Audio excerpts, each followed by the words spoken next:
Bonjour, bonjour. Comment ça va? J'espère que tu vas bien. Je suis la manager de la Imperial Monumental sur la Livre. Bienvenue sur mon chaîne. Welcome to the Voodoo Queen page. And welcome to your Tarot de la Livre journey Q&A about mastering your divination skills. I know that we'll have some people that'll come on live to ask questions, so forth and so on. I hope everyone's doing incredible today. Right now, I'm putting on a little bit of lotion. This is Clan Mother's Sweet Grass lotion. It is literally the only moisturizer I use on my body. I really love it because it moisturizes, but it's not greasy. It's not greasy at all.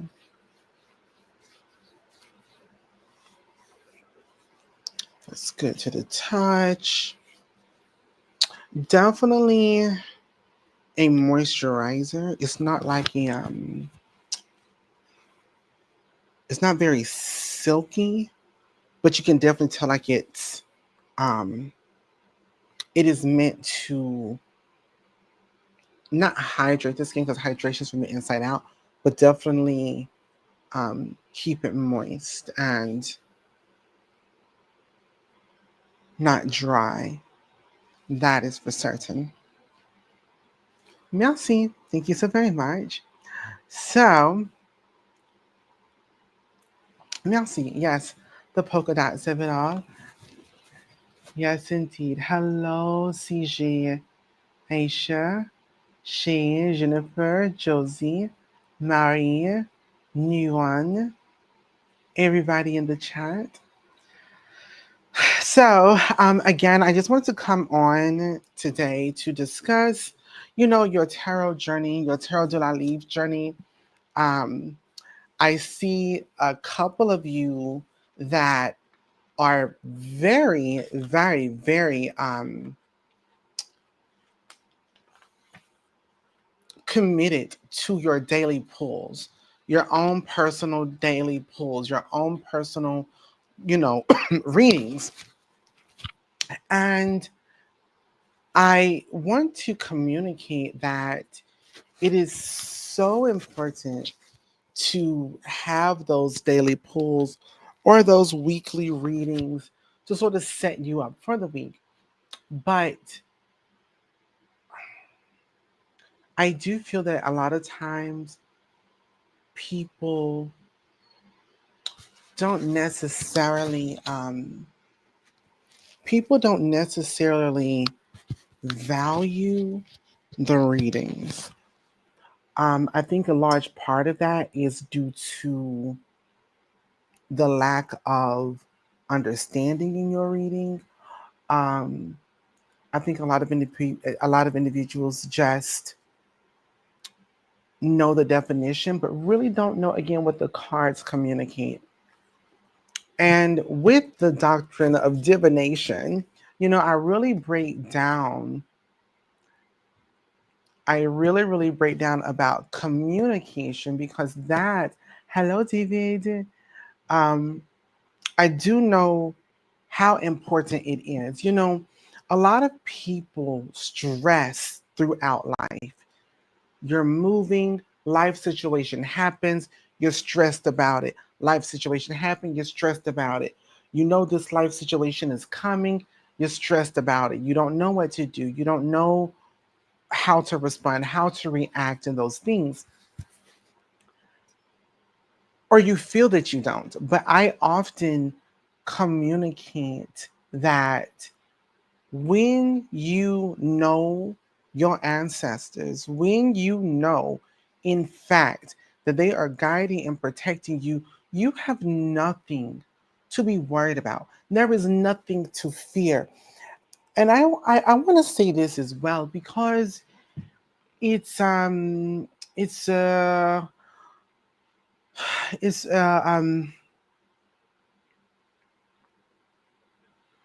very distracting when life things happen, life situations happen, and you feel that you don't have the answer. But understand this, or even when life challenges happen, let me put it to that way. When you are constantly facing trials, tribulations, challenges, resistance, delays, setbacks, um, upheaval, all of the words. When you're dealing with these things, you often become distracted and worried. I love to tell my clients when I'm reading for them, there is not a day or there is not a lifetime that a tree doesn't experience rain. And their roots may in fact experience a hurricane, but those things are necessary. That resistance is necessary. Um, that upheaval is necessary. It's truly what it is. There's no if, ands, or buts about it. And a lot of individuals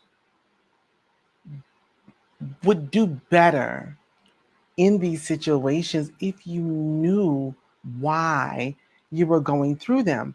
And that is the beauty of like our community, is that we don't have to travel and move throughout life with worry and doubt and I don't know. No, you know that although, and this is I guess what I'm a long way getting around to it, what I really want to say is this. Sometimes you stress out thinking that you're making the wrong decision or that you've made the wrong decision and it's setting you back. And it's not. The wealth of life is in the journey. The wealth of life is in the journey. Um, you know, it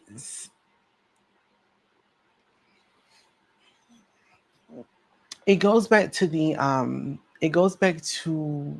thing my grandmother said, which is do not embrace your journey, but brace yourself for the journey. But understand it is the journey that you have been given, so you will succeed at it. You cannot lose at it, but you will learn from it. And that is just a way of understanding that even if you align yourself with your authentic path and your truth and all of these things, it doesn't mean that your journey is going to be smooth. A tree never has a sunrise where it goes, I want to be a bird, or I want to be the high priestess queen of the ocean, or I desire to be a snake. A tree authentically lives as a tree from sunrise to sunset to moonrise to sunrise. But that tree will experience storms, it will experience tornadoes and hurricanes and wildfires and lightning strikes. And the list can go on and on about these things. But that tree doesn't experience those difficulties because it's busy trying to be something else. I say that just to help you understand that even in your divination, even if you are living in your truth or the truth on your path, in your purpose, it does not mean that your journey is going to be easy or smooth, but it is smoother and it is easier if you understand why. And that's what divination brings. Okay. Um, and and Shia, to the point that I am making, is not about this spiritual journey. No, your spiritual journey is a part of your journey. It is not the journey. Now, Some of you are on a spiritual journey because you are reconnecting to a spiritual space or place or path, but your spiritual journey is not your journey. It is a part of your journey. It is on your path. But what you learn and pick up in this time and in this space, you'll be able to implement within your life. Okay?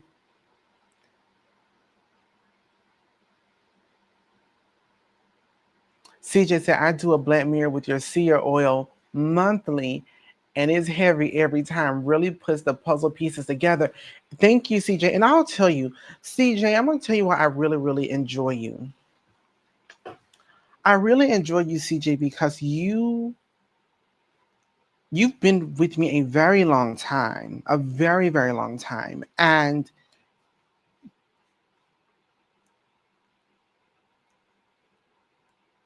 as well as a lot of others. But you are seeing that these things aren't just boom, here is the message, or boom, here is everything, but it's piece by piece. It's this word and a little bit of this phrase and a little bit of this thing here, and you gotta have that thing to piece it together. And that's a real thing. That is a real, real thing. And a lot of individuals don't. I mean, they just live a lie. To be honest, it's a lie that they're living. It's a thing of the ritualistic Hollywoodization of it all. And so it is, oh yes, this is what it is, and boom, boom, boom, boom, boom. Sometimes you do have those moments. Salut, bonjour, Richard. Comment ça va? Um, Sometimes you do have those moments, but the majority of the time, it ain't that. The majority of the time, it's not that. But anyways, it was requested that I did this um live and have this conversation. So at this moment, I will open up the floor um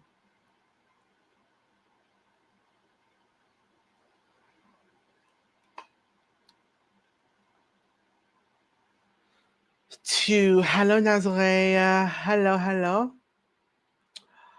You look rested and I love that for you. Thank you, Richard. That is called a decent lunch. And Cotalia, pull yourself together and give these people what they need, because I did miss my nap today and I really, really wanted it, but I missed my nap. So, um, but yeah, so I have the link. The link is posted below. If you want to come in and talk about your experience with the Tarot de la Livre, because I do know that the Tarot de la Livre is incredibly different than any other tarot set. And I don't say that because it's mine. I say that because right out of the gate, it's consecrated. If nothing else, it's consecrated. It's consecrated in a variety of ways. And one day, a long time from now, I will share with you actually what you all have, but it will be like decades, decades, absolutely decades before I tell you. Um, yes, so, and I know that some people are like, Queen, are you going to put these on Amazon? Maybe. I do know that I'll end up, um, what do you call this? When you just remove them from the market, I do know that I will. They are a limited edition. Once 880 have sold, I am the cards will not be available. The doctrine will be available, but the cards will not be available because the doctrine allows you to be able to read any tarot correctly, but understanding that reading tarot correctly is all based off of the method and knowing why you're reading, what you're reading, how to ask, casting, etc., so forth and so on. Oh, hey, Sunny says the cards provide the truth each and every time. Each and every time. So, yes. But yeah, so I put the link in below. I know that David was interested in coming on today and talking about his experience. Also understanding that with the Tarot de la Nive, there are components and elements about the consecration and some that he's brought up and others have brought up about the importance of honoring not just the spirits of the cards, but the lineage, my lineage. And I know that we've had, I need, I want some bracelets. I think I want some bracelets. I'll get those later. Um, Hello, the Iceberg Gaming. So far, I'm still in the book, understanding the nuances and not just the things I already knew. I'm getting there. The book in itself is an experience. The book in itself is um is an experience. And I will tell you this: if this book has you shook when you receive the Book of the Dead, the Hoodoo Book of the Dead, it's really going to gather you all the way together. Tanisha, listen, I have almost I have almost figured out every time your kids change your your name actually. And I have to tell you, you looked so good at that event in your brown. Like when I tell you, keep up the good work with whatever you're doing, working out, your self care, like you are so inspiring. Um, I truly, truly, truly hope that I can get myself together to do the same. Doing a spread on the past and asking, hold on, let me pull this up so that I can see this better. Doing a spread on the past, asking how did we get to today, literally led me to a folder in my home that laid out the cards, um, laid out what the cards already said. Edges, brows, wig snatched. Yes, indeed. It's like that. Um, oh, thank you so very much, Tanisha. You're so kind. You are too kind. Um, but yes, so like the way that you read. So I am here today for those that have questions about not just the tarot de la Livre, but really about your own journey, um, your own tarot journey, anything about divination at all, whether it's tarot de la Livre, wide awake tarot, whatever questions you have about divination. We're going to bring David in at this moment. Hey, Salut. Queen. Hello, David. How How are you you? doing? I'm good. Can you hear me? I can hear you perfectly. Okay. Thanks for having me on. I know we've been back and forth as far as getting this put together. Yes, Because I really wanted to get on, to kind of really tell the world my experience with the cards and also too with just the doctrine of divination. yes, And hopefully to like give some, give people like advice or whatever like that. Because I remember when I first received them, I decided to sleep with them under my pillow, just kind of see if I can, connect with the cards and stuff like that. And I had a nightmare. And I remember asking you about it because it was a bad nightmare. At first, when Hmm. I woke up, I thought, okay, wait, did I do something wrong? Did I offend? You know, stuff like that kind of goes to your head, especially when you're dealing with like legitimate spiritual things. Yes. So, but you let me know that it wasn't nothing on my end. It was just the intensity of the spirits you know you use to Hmm. consecrate the cards. So that gave me a lot of relief. And another major thing that I've noticed on my journey too with the cards is not only when I'm reading for my like just reading for myself, but then when I'm going out, paying attention to what's around me, especially in nature. Because I told you about how I was in the park running, just doing my daily exercise, and I see some snake skin, some shedded snake skin, Hmm. literally in my front of my path, and I'm all you know. I immediately picked it up. I hesitated for a second, like, hey, you know, you just don't want to just touch anything that come across your path, but I picked it up. I felt good about it. Put it in my pocket, went home, and some things I'm just currently going through in my life, and I knew I was going to need some protection with it. So I, of course, divined, and I asked straight up, should I use that snake skin that I found for protection work? And of course, I was just reading the color of the cards, and it flat out said yes.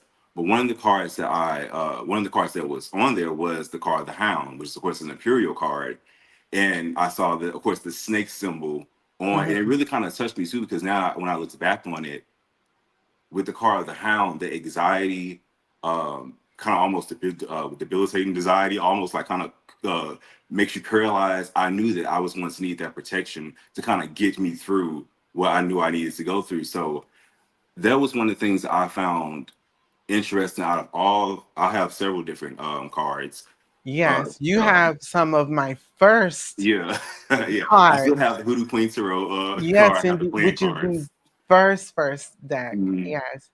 But one, and not only just with your cards too, but just other, you know, to the traditional Rider Waite tarot, Mm-hmm. tarot cards. One of the things I have noticed is that actually finding living spirits within nature that correlate. Okay, to use this for spell work, because not only that too, I always tell people too that one of the things that's kind of helps me, even when it comes to conjure and the magic of doing, you know, is knowing when to conjure and knowing when not to. Because I think sometimes we get into space where we know what to do, you know, we have the ingredients and all that kind of stuff, and we think just okay, this going on in my life, let me just go ahead and light this candle, let me do all Mm-hmm. this, and then you really don't have to do nothing at all.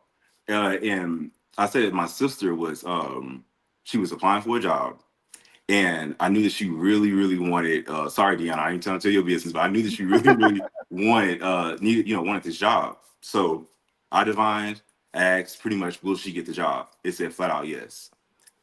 I also asked, should I do any work to help her get the job? It told me flat out no, and I didn't do anything. I didn't touch it. I didn't. Well, it said no, no, yes, and the yes I kind of saw was, you know, I really didn't really need to do anything, whatever.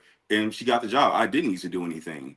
So Mm-hmm. I say all that too is like for those of us that you know are in the tradition of hoodoo that are or any type of magic that you're practicing, that just because some stuff may look like you want to do the magic or you want to do the conjure, you may not have to do anything at all and just allow life to play out, allow Absolutely. things to because I know, like I said, I have that thing like I'm ready. Do I need to light a candle? Do I need Mm-hmm. to put some dirt? Do I need to? And sometimes you just have to just be at rest and just allow things to play out. And then going back to it, you know, writing down what I've seen, you know, writing down my messages and stuff like that from my divination sessions, and then going back to it and saying, okay, aha, now I get it now. Now I see what that was saying. Because again, sometimes we may pull a card and we have the definition in our head what it means, but we really don't know what. I use as another example a major decision in my life that I needed to really need to handle.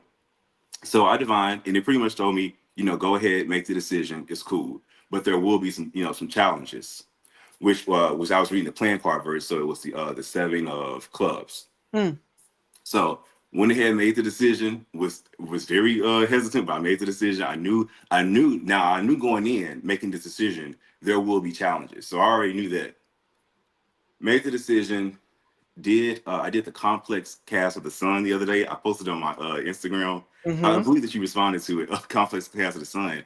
And one of the things that really kind of came up with the heart was the Queen of the Mind reverse. Mm-hmm. which was that card. It scares me sometimes. It's just the look of the the look of the air with the crown, whatever. But you know, it's pretty much something. Okay, now that you've made this decision, don't get distracted. Yeah. Because I know that's one thing with me is like once I make a decision and I get sort of anxious about my decision, I start to get distracted. I start to bring, so with all that being said, I think the major thing that has helped me is, and to all of you, if you do get the cards and you sleep with them, whatever, you have a nightmare or like something intense happens, that there's really nothing on your end. She did say that that's just something that happens with the intensity of the spirits that she used. And also too, just pay attention when you're asking for guidance, pay attention to what you're seeing around you in nature, because that's one thing I really appreciate the cards is you're actually seeing living spirits that do, in other cards, you kind of, like I said with the traditional rider rate, you can maybe see some symbolisms, but sometimes they don't really like correlate to like what you're actually seeing in your day-to-day life. And You know what I'm saying? if I may touch on that, that is why my cards are different than any other tarot. And this is why like I think oh hey Sunny said, is this set suitable for beginners? If you're going to get the Hoodoo Queen, if you're going to get the Tarot de la Livre, I would encourage you, if you're going to get the set, don't get the Imperial set. Start off with the standard set. The Imperial set is even more intense because they come in a pine box, and there are other things about that. But, anyways, if nothing else, start here. This in itself is going to take you months, if not a year, to be honest. Now, to touch on um, what David was saying here regarding like you're seeing the symbolisms in your day-to-day life. And this is why mine is different than Wide Awake Tarot, why it's different than the Thoth Tarot, why it's different than some of your other Afro presenting tarot and oracle decks. And you may say, well, Queen, get to the point. The point is, these cards are based off of your American experience and the spirits that we and our ancestors have encountered here. Why does that make a difference? It makes a difference because if I need to know what love is in this space, the blue jays, the hummingbird vine, the magnolia, the orange, that is here. You can't appropriate a wide awake tarot, paint the people chocolate, and then expect to get the same symbolisms. You're not, because the wide awake tarot pulls from a variety of cultures and what those cultures meant to them at that time. The Thoth tarot pulls from a variety of cultures and particular things at that time. And so you're going to see pyramids. You're not going to be walking around spaces and find pyramids where you are. But those pyramids had very specific symbolisms. So you are already creating a disconnection between what you need to know, what you need to see. You're asking your ancestors to sing you signs, and they sing you a card that has a sphinx on it. You're not going to find a sphinx walking to the local Piggly Wiggly today. Okay? That's just not how that goes. So when you and I want to again make this point clear. You can't have a Afro presenting or Afrocentric presenting tarot or oracle card set and expect to get real things. So, for example, you may have a card set that got black people on it, and yes, what they did was um, they took chalice and made them jars. Okay, all right, well, it's going to mean the same. It's going to mean the Eurocentric conversation and communications and symbols. Just because you took jars instead of chalice does not make it um, does not make it understandable. So, for example, when you look at a money card, so for example, when you think about, or excuse me, chalice is going to be your hearts or your emotions. Okay, so when you're looking at that,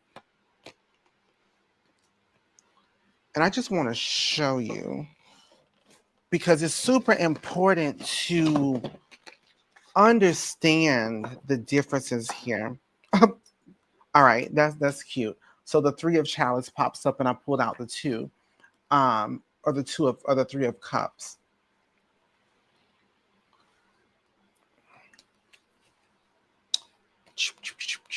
Just want to give you guys a very clear example here.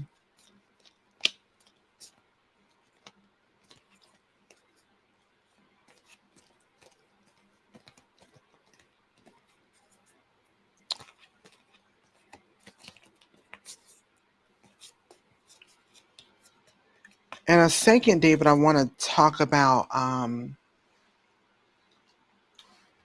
the spiritual connections and honoring the ancestors or Oh the yeah. lineage as well. But for example, here you have the two of cups here, okay, or the two of chalice here. Let me make that. All right, that's what you're seeing. Nothing in this card is going to connect to you as you're walking through your day to day. Now, you may say, okay, I believe those are roses on the on this head, and there's laurel leaves on this head. So those are things that could possibly you may see in your day to day, but that's more than likely not what you're going to come about. However, if you use my cards, the two of the heart, coming into bluebirds is something very much that you will step into on your day to day. Looking at the hummingbird vines, finding that is something you absolutely may walk into on your day to day. And that is a real thing. It connects to your culture, your lineage, your people's experiences, the spirits that they knew, the omens that they understood. And so that's why it's important to be able to see that and recognize that. It's another thing to show you.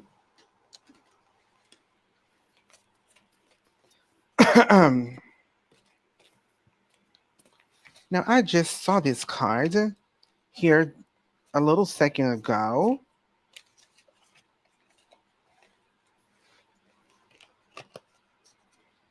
The world, the sun, the ace of wands, a playing card, the devil. And I want to, again, just make these points clear so that you all understand why it is so important to have spirits that you and your people are going to recognize, you and your people are going to be able to understand. But you know what? I'm definitely going to have a complete meltdown. Well, while If you look there for may I say something? oh wait, absolument. Go ahead. I will say this too, because I have the Rider Waite deck here too. I will say this too is one thing I've noticed just on my journey too is when you're using cards like these, yeah, you can be, a gifted diviner, a skilled diviner to look at it, but a lot of times people don't understand that with this, a lot of this takes studying the occult Hmm. and studying the different traditions like the Rosicrucians and stuff like that. Like personally myself, I love doing that. But Yes, you're when you're quite a looking at scholar. something, well, when you're looking at like practical day to day, not everybody is going to know. Okay, if I see the Sphinx, what does that mean from the cult standpoint?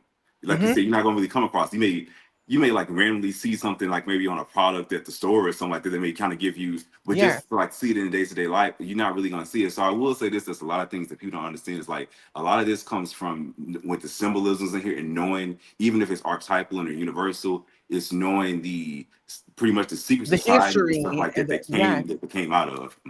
exactly what you're saying. If even if you do see it, if you have not studied, that is Mm. why divination is a method. It is a skill set. And if you don't study and you don't train, you're not going to know. So, for example, the card of the fool, all right? The card of the fool here, it's a great card. It's a beautiful card. It has the sun and he's, sort of stepping out there and those kinds of things. It's the first card of it all. But when you're looking at this card, you see a white flower, you see a dog, a white dog. You may see a white dog on your day to day. That's possible, possible. But again, this really doesn't, even what he's wearing and the flowers and things that is on those things may not quite connect with you on the day to day. But if you use Le Renouille, the first card, you can come into contacts with lemons. You're going to know what that means. If you see a shoe, a pair of shoes in a park, Oh you yeah, know, a pair of yeah. shoes in a park, you know, you're it's going to say, hold up now. Somebody is saying something, or here is something that I know, something I can recognize. A frog, that's something that you may know. I'm coming into contact with um look yarrow, those kinds of things. You may say, for example, you're at home and you're trying to look for something, and yarrow keeps falling out of your shelf, or a bag of yarrow, or some. You have you're in a space and you're in a region, you're in a culture, you're in a position to be connecting with these spirits because it is it it is parallel to what we know, what our people know, and those things. So and going back to, like, for example, like the shoes you found in the Yes. park the other day, Yeah. um was another very brilliant and amazing space. But something else, I want to read some of these real quick. I was driving down a very dangerous stretch of road I rarely travel. I started to get nervous, um, and the song Black Star came on, and I immediately understood I'm covered. Like that, again, is just one of those amazing experiences that you can't deny. Renaissance woman says, I found what I thought what was snake skin, but either it was a piece of honeycomb or wasp comb while tending the garden. I've been looking for it at days and wonder what to do with it. Well, guess what, my dear? You can literally go to your doctrine of divination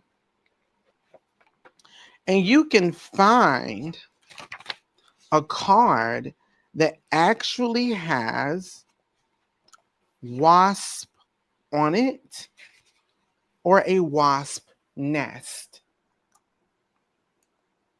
You can go to this one. This is page 581. Wasp or hornet nest, a spiritual tool for pain, hurt, agony, or torment. Wasps or hornets on their own, spirits of long lasting pain. And then what do you get on page 580? A whole spell teaching you how to conjure pain for somebody, utilizing exactly what you found in your path. And I will say this as well. Sometimes you're going to find the snake skin, you're going to find the wasp nest, you're going to find the honeycomb, you may find a lizard. And it could be a spirit that says, you don't need me now, but you may need me later. And so being able to know what these things mean on your path, right of the road, center of the road, or left of the road, however they're moving, if they're living or not living, you're able to then hold on to these curios. And when it's time to do the work, you now know the work that needs to be done. I want to jump into David. You have some people in the chat saying hello. King Naru says hello Oh, how you to doing? you. And I would say their legal name, but I don't. If they wanted their legal name to be known, they would say it. I don't know if you know who they are. I I think you know who they are, but I don't want to call them out. I I definitely relate to the messages better with the Hoodoo Tarot de la Livre. Also, it teaches me which spirits to work with. So we are getting educated as well as we divine. The deck is absolutely genius. Thank you so very much. I really appreciate it. And a lot of people I probably think I'm crazy because again, I haven't just put it on Amazon or any of those spaces like that, the whole deck. And mainly it's because not everybody can handle what this gives. And I know that. The same with the Hoodoo Book of the Dead. I'm going to tell y'all this, but it'll be, when I say that it will be a limited amount of books created, um, it will be a rarity. And if you don't get it, you won't get it. If you attended the Hoodoo Queen Conjure Fest, you'll be getting a copy of Volume One, so you have nothing to worry about regarding that. But then there's more to come after that. Um, I don't even try to learn tarot before this deck. Oh wow, that's incredible. I honestly just started to read the cards. I was using playing cards. I was amazed how much I understood them. Yeah. And again, that's another big thing. Like with the Hoodoo Tarot de la Neve, you can read them as tarot, which is the first tarot of its kind, or as playing cards, which is how we traditionally read them. Um, so okay, Queen, you call me out. I did get a particular hoodoo deck. I'm not Viking with it. I'm not vibing with it at all. I understand your statement and to be mindful of what. Let me pull this up here. I understand your statement and be mindful of what's said to get because the meaning and what my main eye sees could be something different, if that makes sense. Well, the thing about that is, Tammy Blake, is to also understand that your spiritual gift of sight has nothing to do with your skill set of divination. If you are psychic, and I always tell people, if you are psychic, go with what you know first because that's what you're born with. That's like a bird saying, should I use my wings to fly or should I purchase a ticket for Delta? No, you do what you know to do. You should trust that first. The only issue with that is the majority of people can't trust their psychic abilities because they haven't grown up in a household that has cultivated that confidence in trusting that those abilities. And so you do turn to a divination system, which is not a bad thing at all, but it can become conflicting and confusing, especially especially when you pull uh, a wider weight tarot deck and a fish for them is not a fish for us. Where we see a fish for pregnancy and fertility and those things, a fish for them could mean a drive to Captain D's. And that doesn't help you.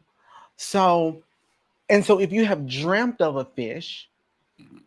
but then you pull one of these cards, one of the Hoodoo Tarot de la Livre cards that has a fish on it, you now know, okay, I see what was being said.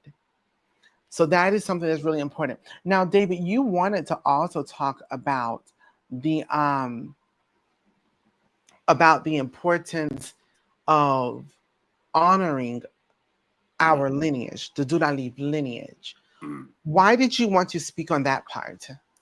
Because and actually it was nothing that really, this just sort of just came to me just from my own Your I hate to use journey. the word, I hate to use the word intuitive thing, but just something just kind of came to me to do it. Where you know, before I do my my cast or whatever like that, I'll thank the cards, thank this, and thank the spirits. Since I don't know the actual spirits that you use, just really just thank the spirits that the queen used, and to thank the lineage, thank your lineage. And what it has helped me do is it doesn't give me more accurate readings per se, because the cards mean what they mean. But I will say it kind of really helps me. It's kind of hard to explain. It kind of really helps me connect with it more, because I've in my studies and stuff like that. I think because we live in a world now, when it comes to spirituality, when it comes to magic, a lot of it isn't really set up. It is set up in traditions mindset, but it's not like we're really, a lot of us, like you said, always say, we really don't grow up in that Mm-hmm. traditional space. So the concept of honoring, because if you're just getting something that's like mass produced off the shelf at Barnes and Noble, you don't Mm-hmm. know who family that was, you don't know who. But say if this was maybe centuries ago, like in ancient times, stuff like that, you knew that, okay, that particular person, that's their family, that's Mm-hmm. where they descend from, and that may tell you whether or not you even want to mess with them. Maybe you Mm-hmm. maybe you don't need to do no work from somebody that you know has a notorious reputation of doing something. Their family had a notorious reputation of doing something. So I will say that, I say all that to say this. I feel that, and this is just my own personal belief. I feel that by us not honoring and kind of really knowing whose lineage we're pulling from, whose people that we're pulling from, we're doing ourselves a great disservice, and we can't really tap into, not tap into the power. It's the word I want to use, but like we really can't. I hope y'all understand what I'm trying to say. Like I we really if can't I tap can maybe into. help, if I can Mhm. maybe help in not honoring the tradition, you cannot trust truth. Without honoring the lineage, without acknowledging that knowledge, how can you trust the knowledge you're reading from? Yeah. Mm. So if you don't honor that, recognize it, um, acknowledge it, then you may question, and that sort of puts you back in the same position you were in prior to exploring the Hurutara de la Livre.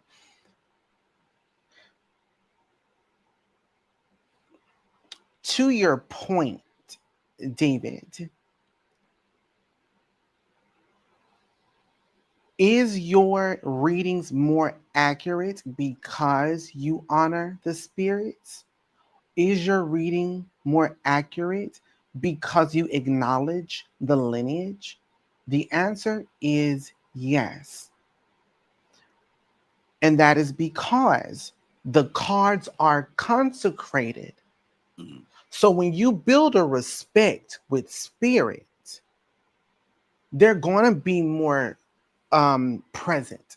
They're going to be more alert. They need to make sure, because you know what? You're making me feel good because you're honoring me. You recognize me. You see me. So I need to make sure we stay on good graces and I Mm. don't mislead you in any way. So the thing is the connection stronger? Yes. Are you and the thing about it is not that you're connecting with the cards. Now you are connecting with the spirits, the entities, the beings that once lived and breathed. So that, and you say that it's intuitive. I wouldn't call it intuition because I do feel that you are gifted. I mean I know things you've done in your past regarding conjuration. I know things that you how how much of a scholar you are regarding the things of the occult, in every capacity. Because sometimes people hear occult and it just means the mysteries, Right. Yeah. essentially. And some people hear that and they go, "Oh, well, it just must be a European thing." No, it's any mystery Mm. beyond that. And so, um, I have, and it's why I also tell people when y'all are doing like the community services and those things, and you wonder like, how did this person get $50,000? It's because they have been honoring these spirits for almost a decade at this point. You know, oh my goodness, Queen, how is it this person is just steadily climbing their ladders professionally? It's because every dark moon they send blackberries, blueberries, or pouring out Dr. Peppers and things at the crossroads and dark fruit and those things for the lineage. And so that goes beyond me. I'm a part of the lineage, but I'm not the lineage. So now you are honoring something even greater than me. And so yes, those so if would you say that I communicated that correctly in Yes, yeah. Mm. your experience? Yes, I think one of the things that really kind of helps me definitely connect the dots was, like I said, find the snake skin, and then right after I find the snake skin, do the reading and seeing the snake on the card. It may seem, minuscule to some people, but to me it was like, okay, yes, because I'm asking a very specific question, and Mm-hmm. I'm getting a very specific answer, and I'm seeing the spirit on the card. So for me, that helps me put to the yes, me just simple as just saying thank you before I Mm-hmm. do my cast is it was powerful, it's powerful within itself. But then of course you go the extra mile of, like you said, doing the dark berries on the new moon and all that kind of stuff. Mm-hmm. So that's why I would tell people, if you have the cards, or if you are casting with these cards, to do it. Just say thank you. And you said that to me, that you don't sometimes don't want to say it because you don't want to seem like you want to come off as like it's all Yes, about it, and it's yes. not. I feel like it's not. I feel like those of us that really understand what this is, we know that it's not worship you or Mm-hmm. no, that's not the stuff. But I could see how it may come off to certain people. But like I said, because we live in an age of spirituality where, when I say this age, like with TikTok, Instagram, and stuff like that, anybody can become anything, anybody can show up as anything. That the concept of honoring somebody's lineage, or the concept of honoring the spirit, it kind of seems foreign if you're not, in a particular religion, maybe, Mm-hmm. or in a particular, grew up within that tradition that said that this is what you must do. So yeah. And Yes. another thing, Mm-hmm. one last thing, when it comes to knowing the difference between what you're looking at, a lot of y'all know, of course, I'm, into the Kemetic tradition. Mm-hmm. And one of the And goddesses could that's you definitely, could you please explain to them what the Kemetic traditions are? uh, And also I would say, if y'all have ever listened to the podcast, the Country South podcast, you would have heard David there before talking about Kemetic traditions. I'm actually wanting to redo all of those anyways. Since I don't have co-hosts, I would like to just redo those all over again. So I may have to bring you on, but could you just briefly just let everyone know, like, what is the Kemetic tradition? yeah, the Kemetic tradition. I want to make this point: the Kemetic tradition is a reconstruction of ancient Egyptian religion.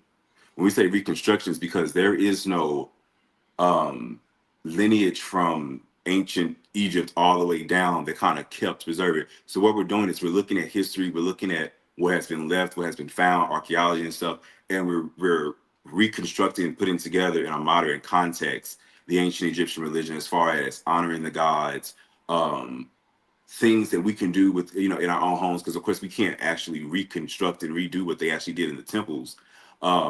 So that's what it is. It's pretty much the reconstruction of the ancient Egyptian religion in a modern context, but using, and I tell people to do this, using historical sources for what you're doing, not really looking at, say, if somebody, not saying that somebody that may have written a book can't put, there are a lot of good books out there, and if some of you want to know, you can reach out to me on Instagram. I can show you where to go.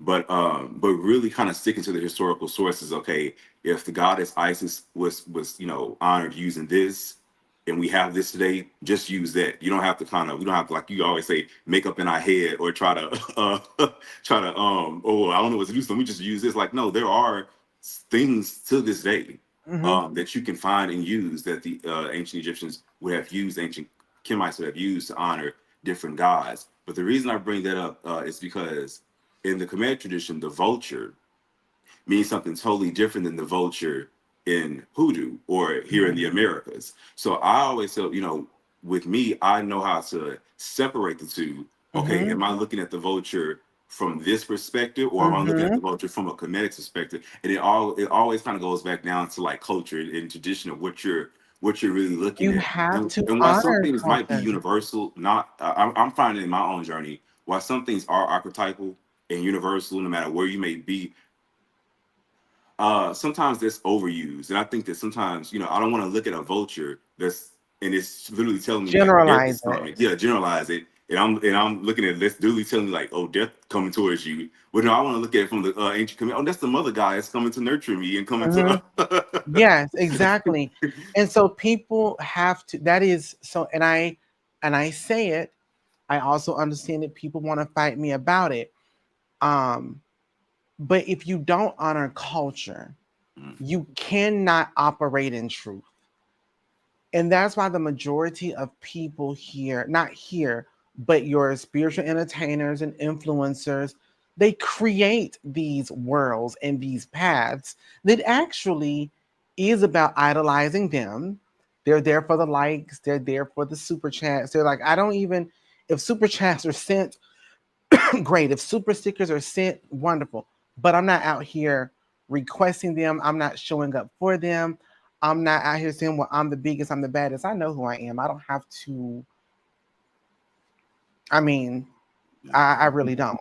But the thing is, um, you do honoring culture allows you to connect to tradition.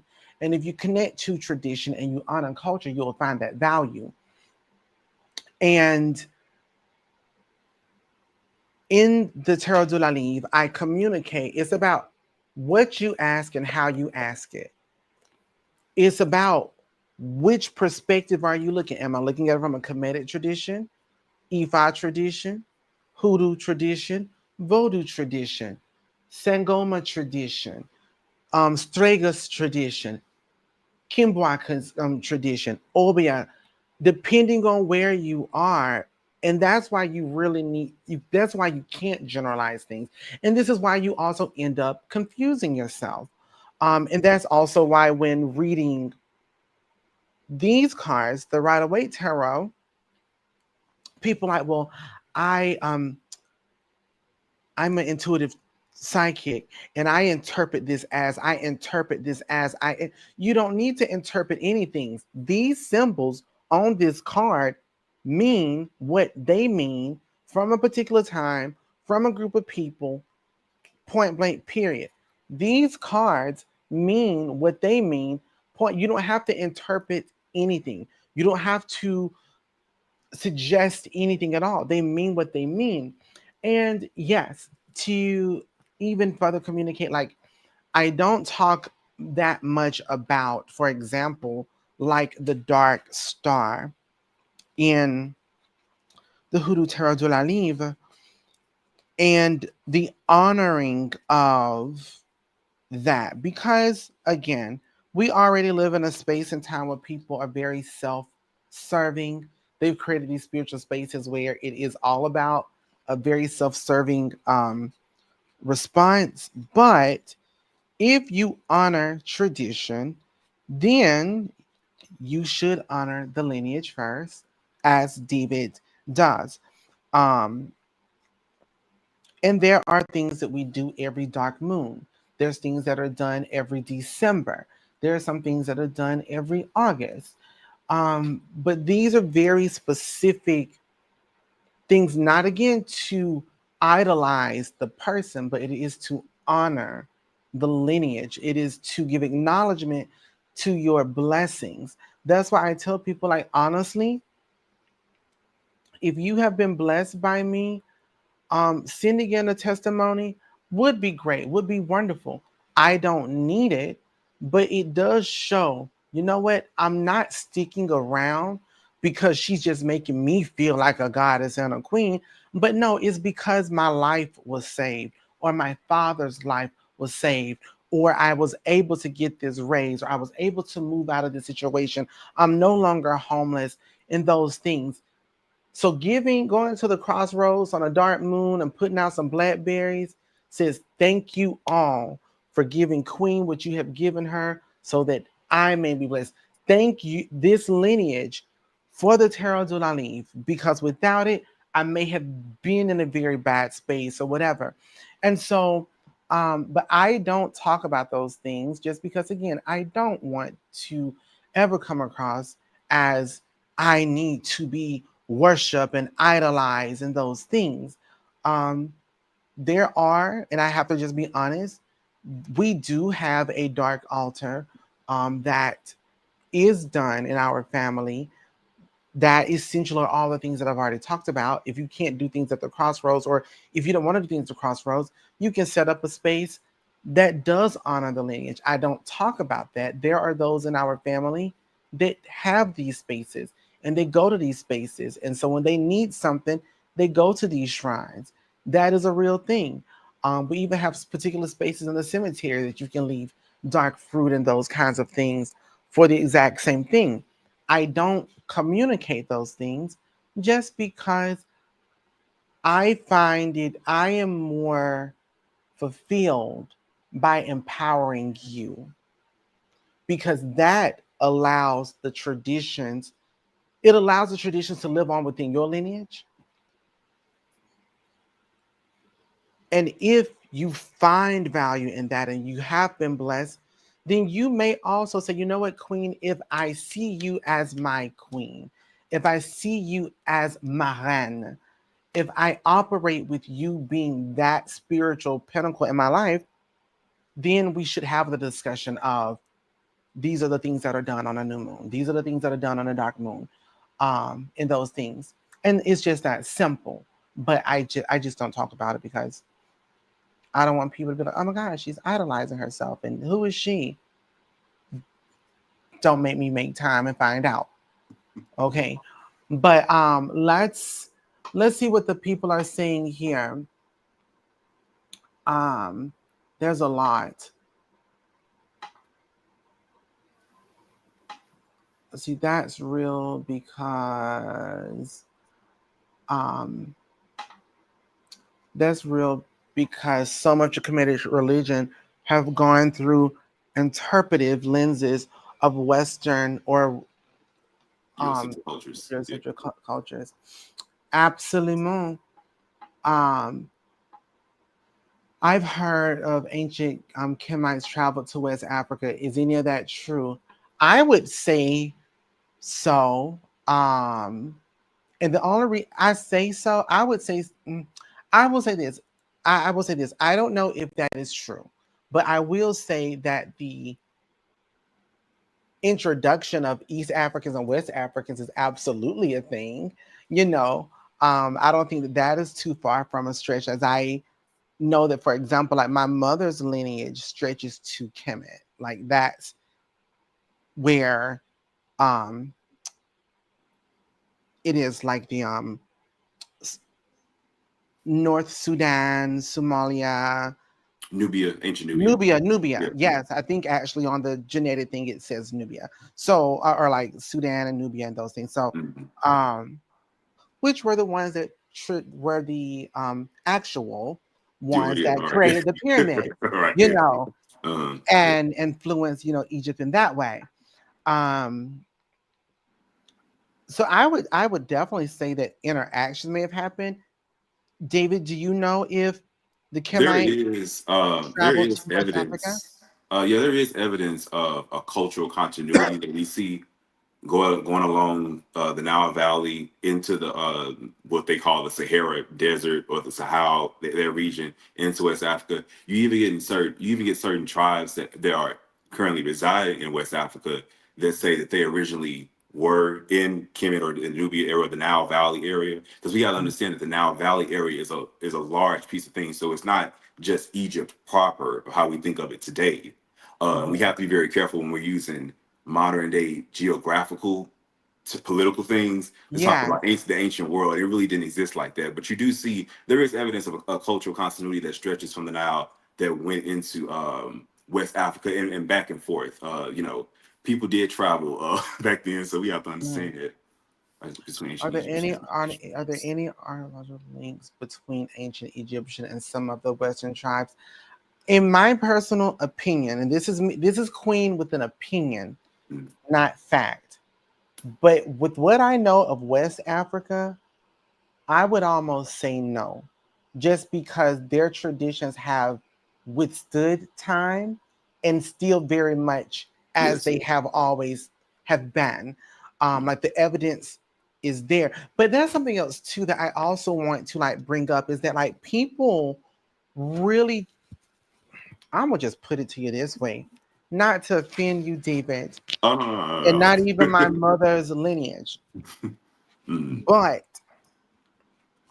I think a lot of people give too much credit to they do. Egypt, I agree. Yeah. 100%. because West Africa was its own Mecca. There are things you're not going to find in East Africa that you can only find in West Africa, which is why, like, for example, Benin was so prevalent in the transatlantic slave route Mm, with the resources that they had and the skill sets even, and all of those things. And so I think, and I'll have to be honest, whatever it is, what it is. But the only reason people, to me, really go in on this Egyptian thing is because Egypt has been seen as this pinnacle of not yes. just education, but beauty, kings, Mm, queens, yes. pharaohs, Right. crowns. And it it gives it has been exploited Yeah. in a way that says it is the equivalent to the um it's very Eurocentric adjacent when it comes to the magnitude, the glory, Yes, and yeah. those I've things. always said that. I always say that the reason Egypt is looked at the way it's looked at, and not to pivot the conversation to ancient Kemet, that's a whole nother, Yes, that's a whole nother. But just people have questions, real, but we're here. I always say that the reason that Egypt is put on this pedestal is because when the and I don't even want to really just say the Europeans because we have the Arabs and stuff like this too. When they're Hmm. coming there and they're seeing the physical thing, the temples, the pyramids and stuff like that, that's what's so grand to them. The spiritual knowledge is kind of lost in the sauce. They don't really care nothing about that, but they they care about because if you really look at the spiritual knowledge and you really look at what is being said, then that's when you kind of can see the cultural continuity across all of Africa. So you can't just put Egypt off on this. Oh, this was just these people that were just over here had no contact with no with the rest of Africa or whatever. And I will say this though, the only tribe that I know of today that is resides in West Africa today that kind of say that they really do have roots in Kemet that has been Hmm. kind of studied and proven is the Dogon tribe. A lot of you may have heard of the Dogon tribe. Oh yeah, They say that a lot of their wisdom and stuff like that came out of the Nile Valley as far as the looking at the stars I was and gonna say all that they're kind of the stuff. they are the only Africans, or the closest thing to West Africans that where astrology Yes, is even prevalent at yes. all. And I will say this coming out me being part of the Kemetic tradition, when it comes to Africa itself, again with Egypt sort of being kind of overrated to a certain extent, I will say I will give more credit to the Nubians and even the Congo area. A lot of people don't want to talk about the Congo area in Central Africa, but in my studies and in my peer studies, people overlook there was this article. I have to look it up and give it to you guys if you're interested, where they thought that they found a statue of Osiris in the Congo area. It's never really kind of been proven, but if it was there, then you kind of see, there was rivers and people did travel, and it's Hmm. it isn't beyond. But I do think that we would do a discredit to ourselves by trying to link everything in Africa back to Egypt. And So I will also the say this, voodoo and excuse all me that kind of for, stuff has to come from some sort of Egyptian origin. and I will also say this as well. A lot of people want to so badly connect to Egypt in order not to acknowledge their enslavement or their Right. ancestors being enslaved. So it's let me skip over all of that. Now, mind you, let me claim hoodoo, but I'm Nubian goddess, queen, etc., so forth and so on. Mm, I'm gonna hoodoo down, I'm gonna juju down, but I'm this Egyptian da da da da da da da da da. A lot of individuals don't want to accept the fact, no, you did not come from kings and right. queens. You came from enslaved people, and that's okay. Mhm. Those enslaved people are exactly the ones that truly created and formed what we know today Exactly. as hoodoo and juju and all of the traditions and the cooking and the music and all of those things. The culture was rich. West Africa is rich. Yes. Absolutely. But you don't have to be a king or queen to be valuable. And I always tell people this as the queen of hoodoo, Mhm. all right, the hoodoo queen of my lineage, okay? Also, just in case you don't know, it is legally my family's. So anyone that's using it and think you're getting monetary gain off of it, you may be receiving a little letter from my lawyer. But anyways, um, point is that um, that people want to people think that being a king or queen is where value is. But the reality is most kings and queens were only kings and queens because they killed their way, stole their way into these positions. It wasn't because they were respected, it's because they were feared. Mhm. And that is two totally different spaces, two totally different things. Um, and I will also just say, being the queen of my lineage is from the indigenous standpoint, not a Eurocentric or even African standpoint. It's an indigenous derivative, so that everyone knows. Um, Yes, but I say so, study all the history. If you're if you are interested in the Kemetic tradition, study all the history. Take the good with the bad, because a lot of things that people don't like to bring up, especially when it comes to the Kemetic tradition, is what you're seeing on the temple walls and what we're seeing that the priests and stuff like that put up is that the elite class, their thought process, how the common people thought was something totally different. And if you mm-hmm, study ancient Egyptian archaeology, that comes up a lot. That how Osiris was officially looked at was different than how your farmer would have looked at the Osirian mm-hmm, drama, or even how the Osirian drama was given to the common people, but the priests and the priest class and the elites interpreted something totally different. So that's something that you have to understand going into it. Take the good with the bad. Egypt, the Nile Valley was not this utopia like they try to mm-hmm. make it out to be. Yeah, exactly. And even like just trying to tie things back to the topic here, even with your reading is the same way. And I honestly don't consider things good or bad in regards to reading.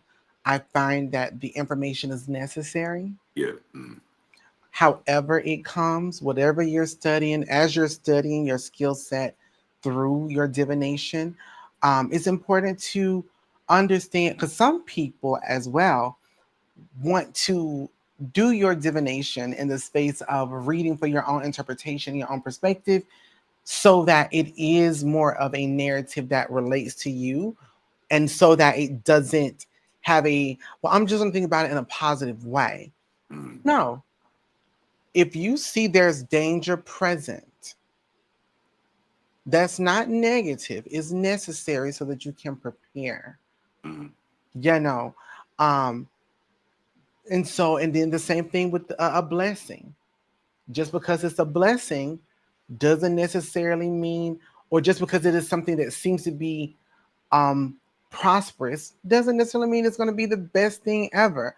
I right. mean, chocolate's great unless you're a diabetic. So, it's one of those things. So it's really, really important to And I will say this too. This something that kind of came to my heart the other day when I did my own reading for myself, and just kind of seeing some things go up there. I was kind of like, "Ooh, I don't know about, I don't know about that," yes. but it made me think. And this is kind of like a message for those of you that maybe watching Hold that up do. 1 second. Jennifer says this. I love this. The Hoodoo Terradilla leaves reads you more than you read the It cards. really does, yeah. This is true. This is true. But like if you are a diviner that reads for other people too, it was on my heart too. And it's, I had to, if you can't accept the like you said, you don't really look at it as good as bad. It's just the message is what it is. If you can't accept, just say for lack of a better word, the bad in your reading, if you can't accept it for yourself, in my humble opinion, you have no business trying to tell somebody reading for somebody else, trying to tell them about their life. This is how I look Oh at yeah, it. absolutely, without a doubt. You and I people when I do readings, people go, Queen, I'm nervous. And I said, for what? Yes, I'm gonna give yes. it to you as they come out, but you will have the answers you need to move forward, or however you decide to move, whether you want to pay attention, listen, whatever, that's on you. But there's that. So I want to just say thank you, David, for because you inspired um this live. If y'all have any other lives you want me to do and have conversations about, please feel free to um, email us at customer service at conjuresouth.com or post below. I always want to make sure that we are in a space to converse and have an open table about anything, to be honest. Um, Nervous because those cards will tell all the tea, and they normally do. And even, just trying to help people understand when you do get this book and it tells you, look, when you pull the card of truth, it tells you to be accountable, and you like, I don't resonate with that. It's because what it is discussing or what it is pointing to hasn't happened yet. If it's a prediction, you won't resonate with it. If it is a confirmation, then you absolutely will because it's in the present. And if it validates something that is, something from the past. So this here, I find it to be more valuable than this. And the reason why is because this is going to allow you to read this if you connect to it, or allow you to read these if you connect to it, or allow you to read. Actually, before the playing cards, there were the oracles de la Mer de Ténèbres. So these cards, um, or yeah, I can't remember if I ever did. I ever do readings with these cards for you guys? I don't remember. So these cards, actually, I really like some of my most favorite cards that I've created. I have a lot of cards I just never released. Um, but that's the back of those. And here is the front. And so there's different spirits and omens on them in those ways or whatever else. Um, but anyways, so it allows you to really become a skilled diviner no matter what method or what cards you're using. We can revisit can we revisit tea leaf readings at sometimes? Yes, that'll be fun. We can do that.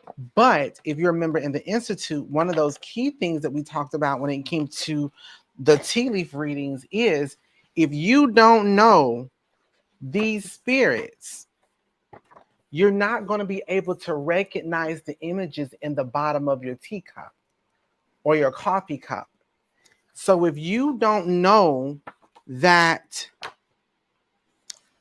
a vulture means what it means in hoodoo, and you do a teacup reading or a coffee cup reading, and you see a bird and if you don't know the omens, you can't do tea leaf reading or coffee reading because it's about the omens and the spirits that show up in your cup. And then it's where it goes. So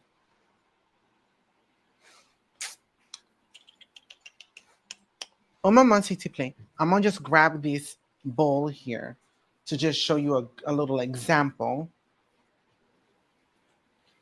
Just a little example here to show you.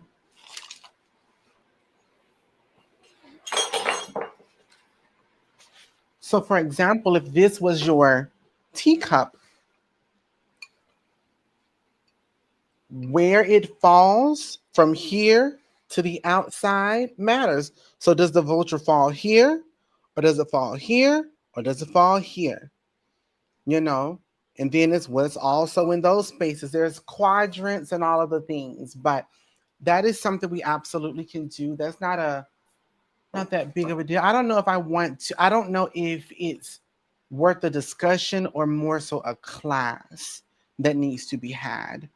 So I may do it as a class, perhaps. Will we ever get the Creole playing cards, the brown ones?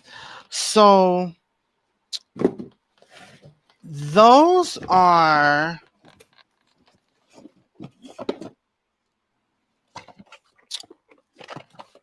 where are those?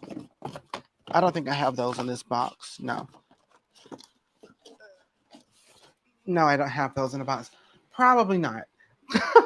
Actually, I think there is one more set of cards that I want to do, and then I probably won't make any more cards. I'll be done, like done, done, done, done, done. But some of you all were blessed to get these. And this is when we first released Conjure South, the magazine. And like they have cowrie shells on them. I've always tried to make sure the nest, and that's the thing about it. When people talk about me, one thing you can say for certain is, you know what, Queen is consistent. From day one to now, you're gonna find a nest here, you're gonna find a nest here, you're gonna find a nest in any of these cards because they mean what they mean. So tarot reading for beginners.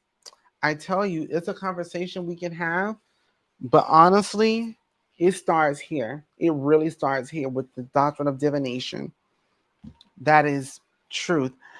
David, did you get these cards? I think you did.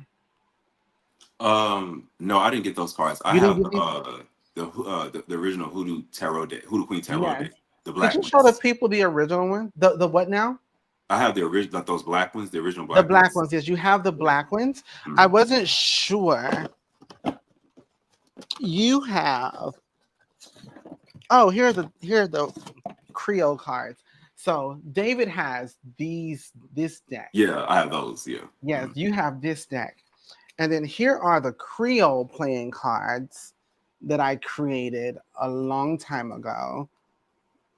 And so that's those. And then I have these. Yes. And so those were The the playing cards. first playing, Yeah. those were the second set. I love that set too. Me too. I Um, love the, that. the, the Jokers in that set really, really excite me. I really like that a lot. So, but anyways, David, I just want to say thank you for bringing this topic up and having, and wanting to have this conversation just about your experience with the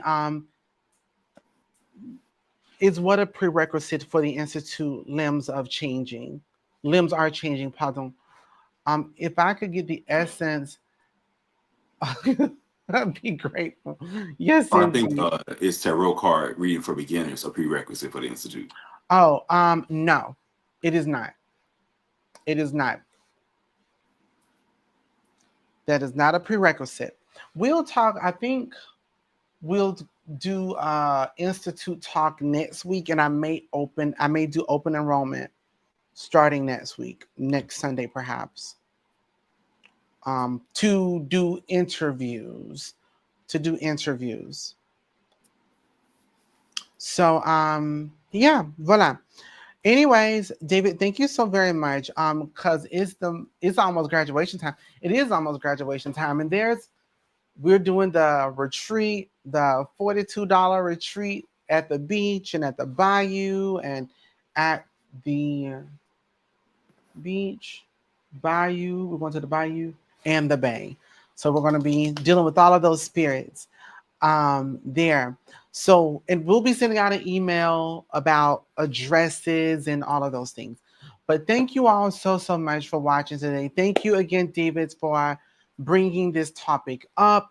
I think this was an incredible live, and Thank you for delving into the spaces of um, comedics.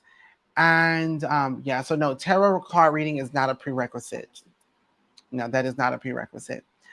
Uh, yes, wonderful.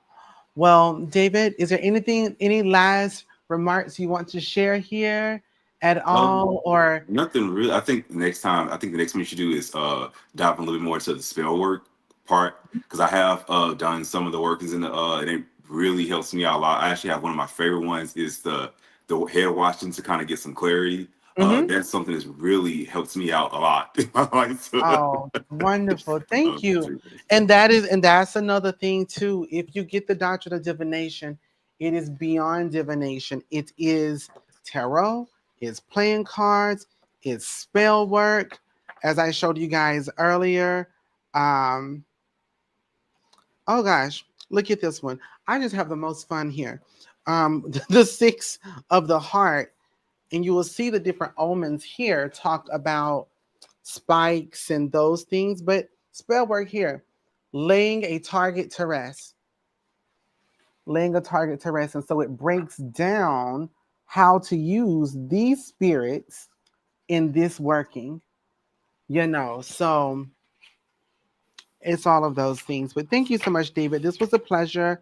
I look forward to the next one, and we'll delve into spell work next time and bring you on and um, hear your experiences and any questions that anyone else has regarding this.